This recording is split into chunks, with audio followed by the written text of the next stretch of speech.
So this is enough to feed the Duggars. Of course, one of those meals is going to be a prison meal.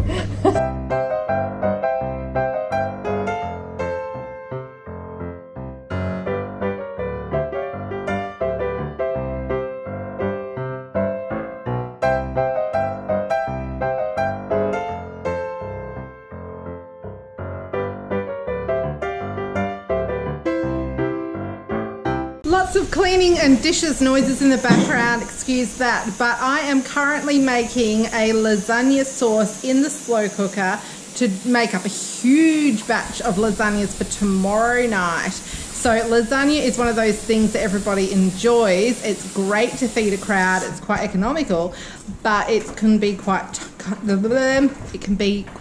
time consuming as well. So this way I'm just chucking everything in a slow cooker, getting the sauce done overnight while I sleep. Don't even have to think about it.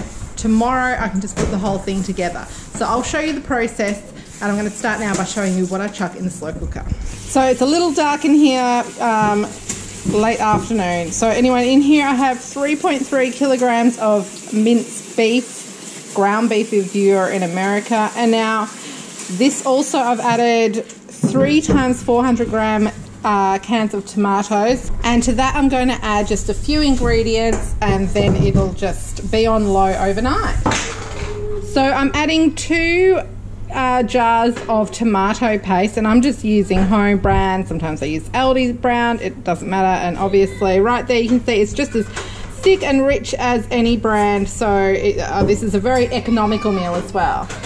So I'm just going to stir that tomato paste in. The amount of meat is going to make 2 huge lasagnas, and I'm actually feeding up to 20 people with it with side. And now I'm just going to add 1 jar of passata sauce. Now I'm just adding a few other simple ingredients. Usually with the lasagna I would add fresh garlic and fresh onion, but not today. Granulated chopped onion, whatever you call it, chopped dried onion.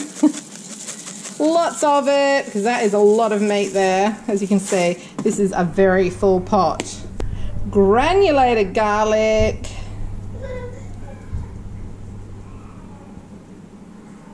Italian herb mix. Freshly ground pepper. I'd say I ground about 30 times into that. Salt.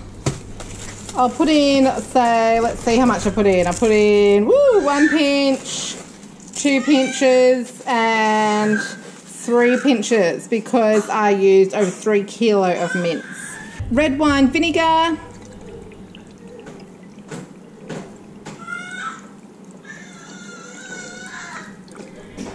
A good few tablespoons of that. And Worcestershire sauce. If I'm making spaghetti bolognese, I put extra ingredients in. When I do a lasagna, I make the sort of bolognese sauce a lot simpler, and then just stir it all around. So there you have it. I've stirred it all around. I'm going to put the lid on. That's incredibly full, and I've got it on low. Now that's going to be on low for probably 10 to 12 hours overnight. So the flavors will mingle. It'll be amazing. And that's all I had to do for the main component of the lasagna. It's going to be so rich and flavorful, and I went to less effort than if I'd done it on the stove, so win-win. And I'll bring you back tomorrow to show you how I put the rest of it together. Okay, it's the next day, and I'm going to show you what the lasagna looks like. It bubbled away all night. Just that sauce is so rich. Gorgeous lasagna meat. Okay, I'm going to just get a pot, and these are the ingredients I'm going to use. This is what I do use ricotta occasionally, but if I'm having a lot of people, I find I can do a huge amount of this, so it's easier. So first of all, just in with the block of butter, and because that's from the fridge, it'll take a few minutes to really melt. It's a nice old pan, as you can see, but it's all good.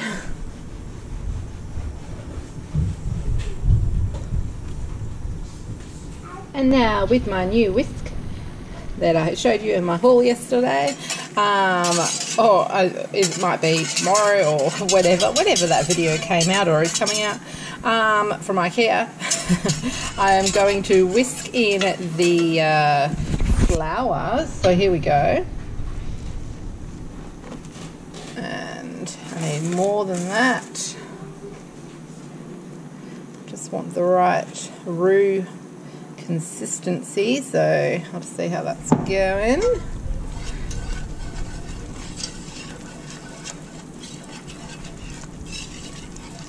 And that's how I want it. So I don't want any more flour than that, personally. That looks lovely.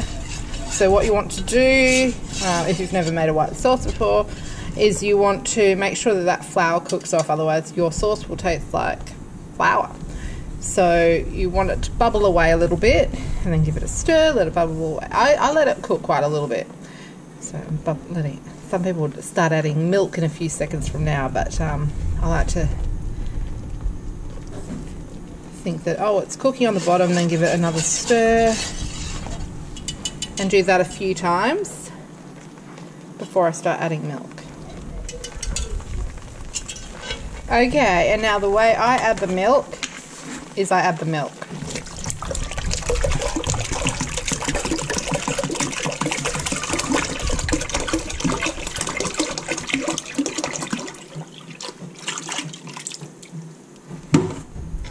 And then I whisk it all about.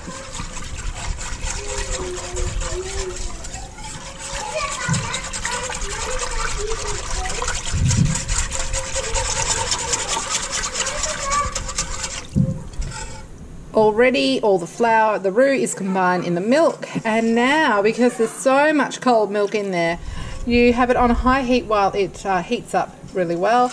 And obviously you don't have to stir it continuously and crazily, but you do have to stir it gently and fairly consistently to make sure that the milk doesn't start burning on the bottom of the pan. As it starts to become thicker, you need to be a bit more careful. You might want to turn the heat down a bit.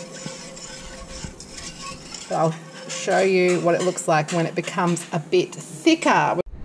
Okay, so this has been heating up for about 5 minutes. Hasn't taken too long, and it's quite thick now. I don't know if you can tell. See how you can... I don't know if you can tell. That is actually thick enough now, just about. Stir it for a few more seconds to put the cheese in, because the cheese thickens it up even more. And if you put the cheese in when it's already quite thick, then you end up with it being quite gluggy, and you want it to be not this thin, but still a pouring consistency. So normally, if I were just making a lasagna for my family, I would probably add about 2 cups of cheese. But I'm adding more like 5 cups of cheese because I'm doing 2 massive lasagnas for a huge crowd. So I just pour it right in, and then I just stir it around. I use the whisk. Some people don't agree with that once you've got the cheese in, but honestly, I just use the whisk. And I just wait for the cheese to melt, and then it tends to be a perfect consistency by then. Sometimes I've had the sauce turn out thinner than I'd like, or a little bit thicker than I like, and you know what? It all tastes fabulous in the lasagna anyway. That, I have to say, is a consistency I'm very, very happy with. It's saucy and thick, but very pourable as well. That is lovely. So I'll turn that off, turn it off straight away, stop the cooking process, and I can get to constructing the lasagna. To construct them, I just start with a layer of the meat, a thin layer of the meat, so that the lasagna sheets do not burn on the bottom. I use fresh lasagna sheets when I can get them at a really good price. Other than that, I don't worry and just use the shelf-stable lasagna sheets. Really nice and thin. They're going to work beautifully.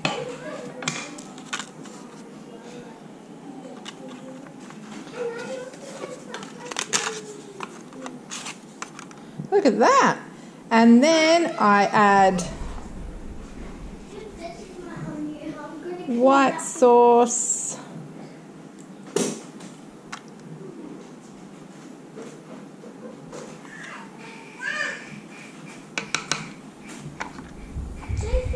spreads out beautifully. It's thick enough that it sort of stays in its spot.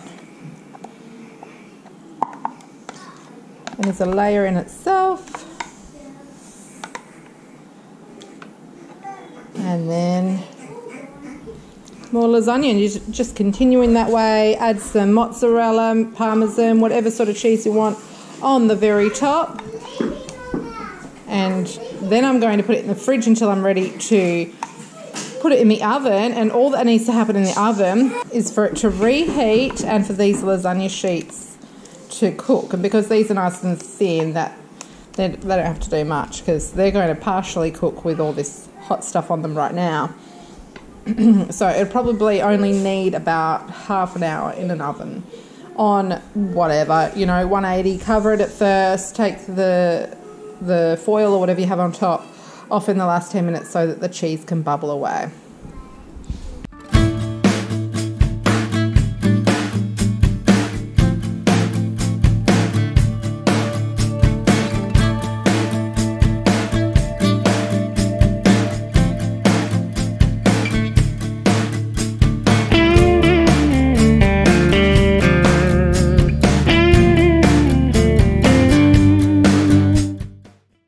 So there you have it, 2 lovely big lasagnes with sides. They're going to feed 20 people. If you have a similar large crowd sort of recipe that you love to chuck in your slow cooker, or that you make really easily in some other way, please let me know in the comments, because I want to know about them.